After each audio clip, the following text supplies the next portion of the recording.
Hi, it's Wednesday at 2:33 p.m. and the reason why I'm doing this video is you can see I'm still in my pajamas and it's nearly 3 p.m. in the afternoon and I'm about to put some work clothes on to force myself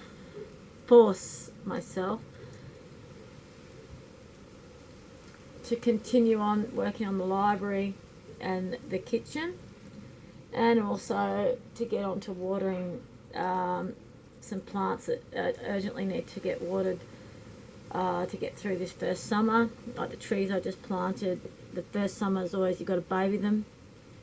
Now, at the moment I have I've had a migraine for most of the day.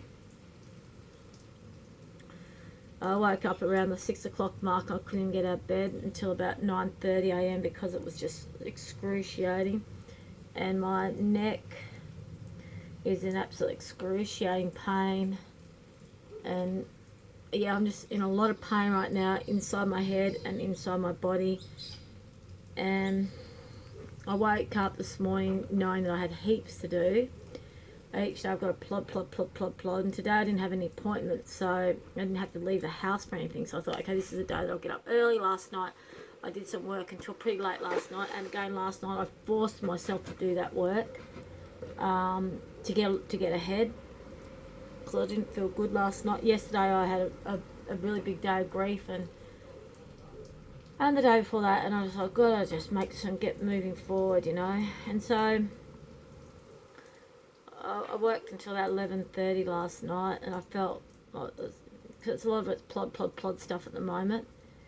And then I thought I'd wake up early and gun ho the day, and it's 3 o'clock and I haven't even started. But there's lots of things that have happened today. I had to do a lot of praying this morning.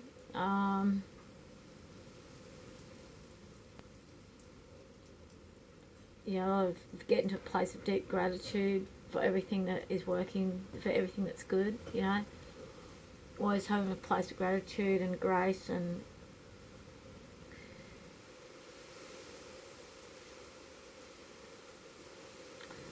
then I received a text message from my husband, which was out of the blue, but not really, because yesterday how I was saying about these memes that God keeps sending me, or I believe God's sending me these memes and these articles. Well, one of the articles said expect I can't remember the exact words, but it said expect an unexpected message from someone. This is good news.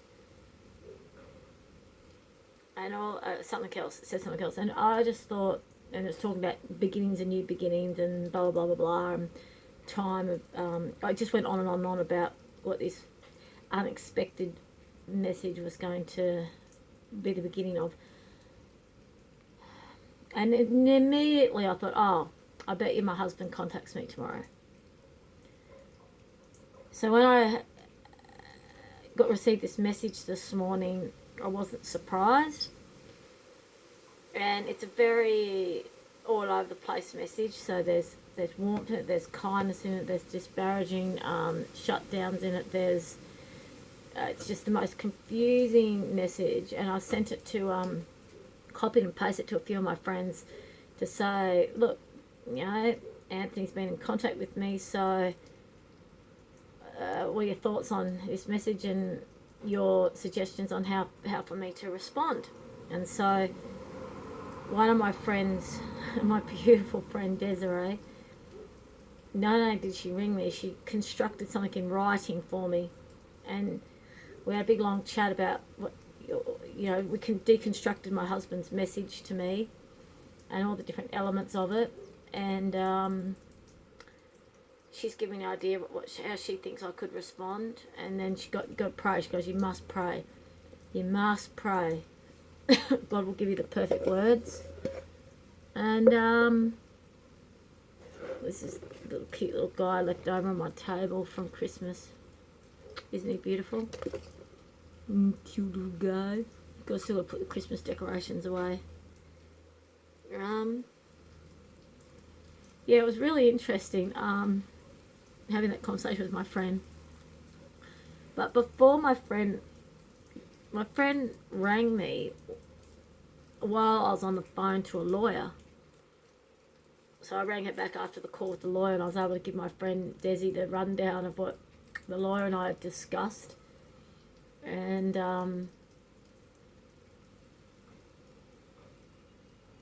I said to my friend Desi, and I said to the lawyer, I'm so glad you rang, because I'm just so glad to be moving forward with this. To get, I said I've woken up with the most blinding migraine, and it's really hard to get on top of everything. My health has been suffering so badly, and there's just so much to do, and I'm so overwhelmed. I just don't know where to start half the time, and some of the times I can't do anything. Like this last 4 or 5 days, the amount of times I've just been knocked out because of vertigo, and then today this migraine.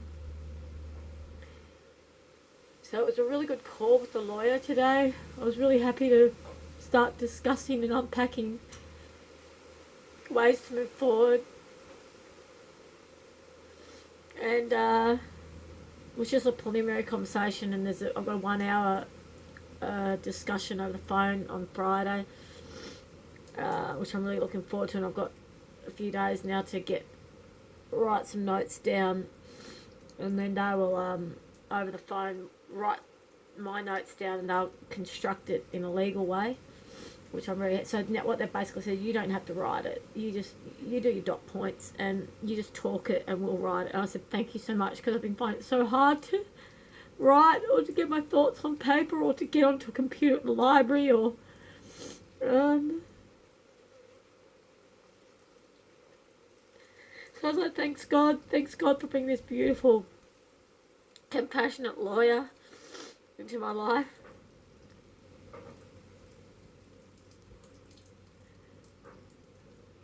And then Desi contacts me. I ring her back. I said it's all working forward. It's all good. Everything's as it's meant to be. It's like it's a perfect journey that I'm on at the moment. Like it's all God's will, and the learnings that I'm having, and the things where I've had to depths that I've had to go of self-awareness and self-understanding and self-understanding, and of my reality, and how my life became the way it is, and taking my responsibility, my accountability for everything, but really learning about how to surrender to God in full trust and faith that all is perfect, all is divine. And there's so much in my husband's message that just makes it so clear that he's got no concept of how hard my life is, or what he's done to me and the animals, or he just has no comprehension of how much I'm struggling to keep this all together. Because he just basically ran to his brother, who babied him, because his brother's like, oh, thank the Lord, I've got him back under my thumb. Got full control over him again. Thank the Lord. And so, that would have been, the brother would have temporarily made it really easy for him. But then, and the sister would have also made things really easy for him, because thank the Lord, you got rid of that bitch. Because that's what they've always wanted to do, break us up.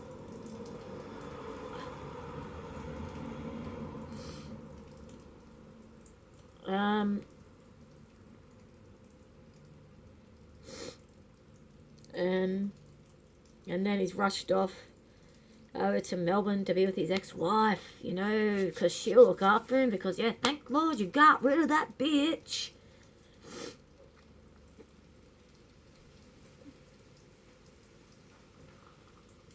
And I'm left to manage the house, manage the land, keep working on the house, look after the animals, look after myself, move forward.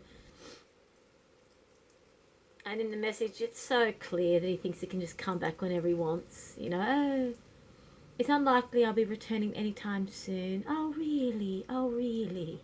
Oh, so you're going to return, are you? Oh, you know, like the first bit of contact, it's like, so, and my friend says, in a godly way, we've got to really hold him to account. He's got to really see, you know, what the impact of his actions, you know, how they impact others. Like our 15-month-old dog has been pining for him so many times, you know, like it's not just me that's in grief, it's also our dog. And he goes, take care of yourself and our furry children. So I was acknowledging that we have the animals are his as well as me. Well, are you going to help look after them? Are you actually going to help me look after them? Because I've had to borrow money to fucking feed them. I've had to borrow money to put petrol in the car that you stole from me that I got back. I had to borrow money to bloody take the dogs for a run down the river. So yeah, I'm taking care of our furry children, but are you? What are you doing to help the children out, the furry children? What are you doing to make sure they stay alive? What are you doing to make sure they still have a secure home to live in? Of course, nothing, because you expect me to do it all. Like you've expected me to do everything all the time. You just think I'm this amazing, miraculous woman that can do anything all the time because I'm so strong and so capable and so resilient. But yet again, I'm the bitch that fucking ruined your life because why? Oh, that's right. I got vertigo. That's right. I got worn out. That's right. I needed balance. Oh, that's right. I needed some respect and some honour for you to step up and actually cleave to me as wife and step up to your dysfunctional family that's done nothing but condemn and harass and put you and me down ever since you chose to embrace this journey of loving me. Yeah, that's right. I finally stood up for my honour and stood up for my self-importance. That's the crime that I made. Yeah, big crime. And my friend says it's rightful to feel that anger, but we've got to just get into that godly space. And I have to respond from a godly space. And I'm just so tired of not feeling well. Like this migraine is just outrageous. And this vertigo, it's just... And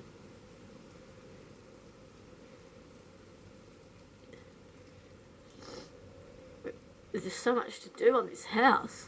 I just don't know how to do it when I'm hurting so much with this headache and this astronomical neck, like the pain that I'm going through right now. I've rubbed arnica in there, been massaging it. I'm just going to keep going, I've got to keep going, I've got to keep going. I'm just going to keep going, just like that video I posted last night. Just gotta keep on going, just gotta keep on going, gotta keep on plodding along. Each day, just keep on plodding along, doing my and the point of this video is just to show you all that when you see the success story at the end, when you see the finished house and you see my therapy room organised and you see my functioning counselling business and you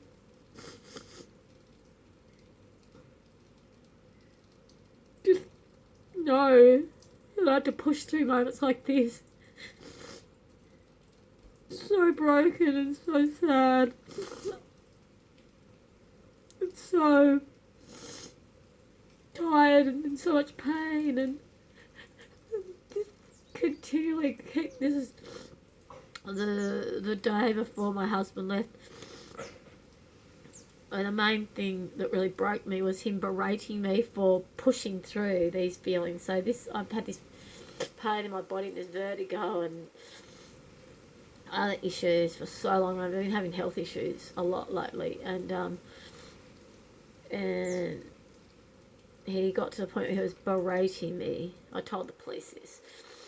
He was berating me for being motivated and for pushing myself through pain, for actually being motivated to keep doing one job a day regardless of how much pain I was in, or regardless of whether I had vertigo. Like, he was like, why do you don't stop being a hero? What are you trying to prove? Who are you trying to prove to? When you're not feeling well, just rest and do nothing. I said, if I did nothing, nothing would happen. He goes, well, then let nothing happen. I said, if nothing happened, things would start to die. The plants would die because the retic wasn't organised at that point. yeah, there's so much stuff that needs to be done in the house so that we could unpack it and make it into a proper home a year later. Like a year later, we still haven't been able to unpack yet. And I'm just like, he goes, well, let it all die. Let it all fall around. We'll just let it all fall into a heap. I said, oh, really? Like, let everything fall into a heap? Why? Well, I said, I wouldn't be able to sleep or rest anyways if things were falling into a heap or the plants were dying. I wouldn't be able to rest. If I've got a migraine, I would not be able to rest. Knowing that I've got plants outside that are getting burnt up by the sun because they need watering. So of course I'm going to force myself up and get out there and water the babies. And of course I'm going to get out there and walk the dogs. You know, I was really sick a while ago, and I was bedridden sick. It was really hard. This one, before the first time my husband left, and which was before June. So we're talking about March, April, May, about May last year. And I was finishing off my Homes West property down in Wright Street to bring it back to neutral, and I was dealing with it under a trespass notice because I was over time because I was so sick that it was taking me longer to get it done. I had to bring everything back to neutral. I turned my government housing into the most beautiful property. I'd spent 8 years renovating it, and and then I had to bring it not the landscaping part of it, but the actual house part of it. I had to bring it back to neutral. And I had it mosaiced and muralled, and you know, it was hard work. I had to sand back walls, take the plaster back to original, replaster it. Yeah, it was full on. I had painted all the ceilings different colours. It was I made that place so beautiful. Every room was coloured. It was just incredible. And anyways, and yeah, I remember I was down there once for 3 days in a row. I was really sick. It was really hard going. And I came back, and I said, how's it been for you, rah? Said, been having really lovely walks with Alvin, that's our dog. He goes, no, I've just been sleeping the whole time. So the whole time I was down there, sick, bringing my original house back to neutral, he didn't even walk our dog. He just slept in bed and he didn't walk our dog. He didn't even take our dog for a walk. And I was exhausted from renovating this house, from bringing it back to neutral. Super sick. I needed to rest like you would not believe, because I was doing all-nighters. I was staying up till 2, 3 in the morning, sleeping for a few hours and getting up in the morning, because every day I had to keep saying to Homes West, please, I need one more day. And I asked them for 4 or 5 days extension. And if they hadn't have agreed to the extension, I would have been given a trespass notice, and it would have gone into the courts as I was trespassing. So I would have got a criminal record. Like, this was serious shit, guys, and I was sick, and I was working really hard. And I come back, and I need to rest, but do I rest? No. I take our dog for a walk. Who hasn't been walked for 3 days. And I'm like going, you can't have animals and not walk them, Anthony. Like, they're a commitment. It's like now, you know, he thinks that they're miraculously being looked after. No. I'm committed to keeping them alive, Anthony. You know, and it isn't easy looking after 3 animals and a property and a house on $600 a fortnight. No, it is not easy, okay? But thank the Lord I have a car. Thank the Lord I was able to get the ute back. Thank the Lord the police helped me get the ute back, Anthony. Thank the Lord I have a vehicle. I'm not up in the wheat belt in summer with no vehicle. You know, thank the Lord for that. I'm able to look after the animals a lot better with a ute, thank you very much, with a vehicle.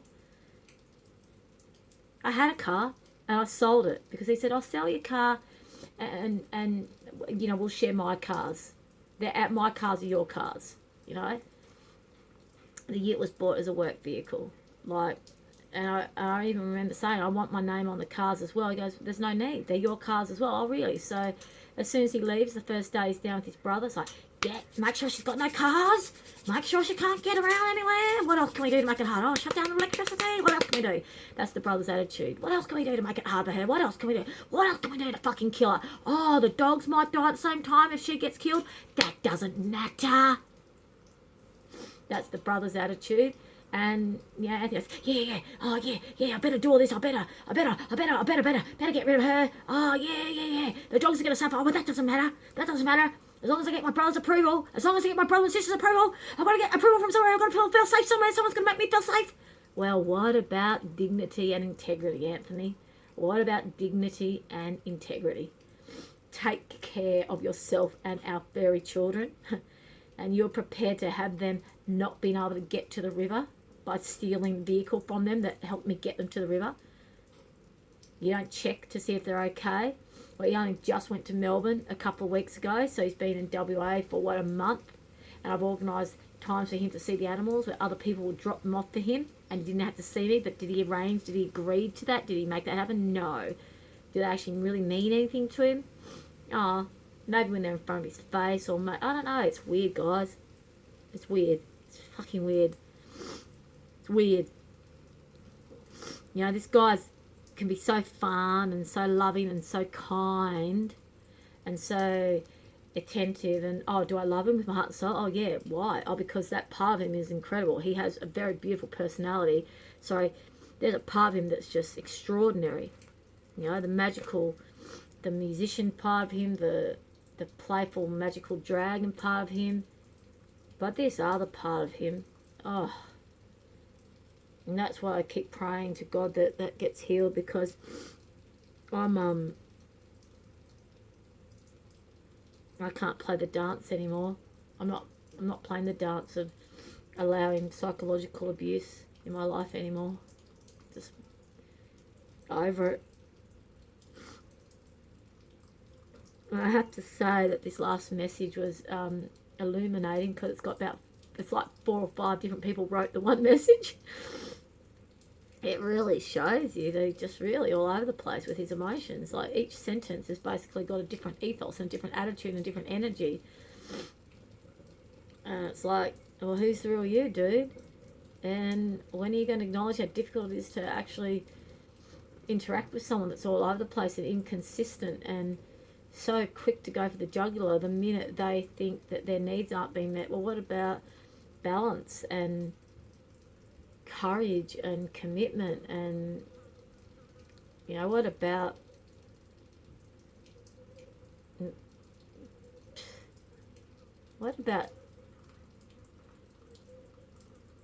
looking at the actual facts of what it involves to stay alive, for goodness sakes? Like, what living means. What does it involve to keep animals alive? What does it involve to keep a property going? Do you know what rates are involved in a property as well? So in that message, he was also telling me all the things he's counselled, like his pat on the back to him for disassociation. And then he tries to talk to me about his financial situation. Oh, now I've got to spend all this money on doing this, and this stuff for himself. I'm thinking, oh, okay, yeah, right, okay, good on you. You've got all this money now to spend on yourself, and you're complaining to me about what you have to spend your money on. Well, guess what, dude? All the money I have is going on keeping our house together, keeping our animals alive, keeping our asset in good condition, paying off the rates, and working out the bills to keep this place running. That's where my money's going. Oh, and guess what? I lost my last job because of my vertigo. I think she doesn't want me there anymore. She doesn't bother to tell me, but I think because I'm so fucking exhausted and run down and so depleted by this grief. So the day that you left, because you tried to stop me from going to work because you said it was more important to go to your sister's house to look through her stuff, the day that you made it difficult for me to go to work, well, guess what? I don't have that job anymore anyways. Guess what? You succeeded, Anthony. You succeeded. You succeeded in me losing that job, mate. You succeeded in making your sister more important than me going to work to make us money. You succeeded, mate. You succeeded. Congratulations. And, make sure you tell your sister so she can give you a pat on the back for that, for making my life really difficult when all I was doing was going to work to make us money, as well as keeping the house together, as well as doing everything else. Oh, and I'm still doing that. I'm still doing that. I'm still keeping it all together, Anthony. You're not here. I'm still keeping it all together. And without you here, so big claps to you. Make sure your sister and your brother give you a big clap for having me maintain it all, because I'm such a gold digger that I'm slaving myself away, living in poverty to keep it all together, because I've just been left with this situation. Just been left with it so you can run off. So you can actually run off and get babied by these very people that have never supported or honoured our marriage or this dream in Northern. So congratulations to you, whatever you're doing and whatever you're doing, and you say all is good so far. Well, congratulations to you for your life being so good so far, Anthony, with whatever it is that you're doing over there, you know? Seriously. Seriously, the amount of anger I have is insane. I've got to let it go. In God's grace. In God's grace. I need to let this anger go, everybody. I need to let this sense of injustice go. It's so not healthy for my mind. Anyways, please pray for me, everyone. Pray for my well-being, my peace, and for my health. I've got big plans for this property, big plans for my life, and it is happening. It is happening. Okay? It's happening. This therapy space is going to become real. Prosperity will be mine. And I will be able to get on top of all my mental health issues and my health issues, my mind issues, and so these headaches and vertigo and all this soreness stops. Oh. All is perfect, peoples. Okay. I'm about to put my work clothes on and get on to some hard labour. Okay? All is well. All is well. Keep well, darlings. Thanks for listening again. Appreciate it.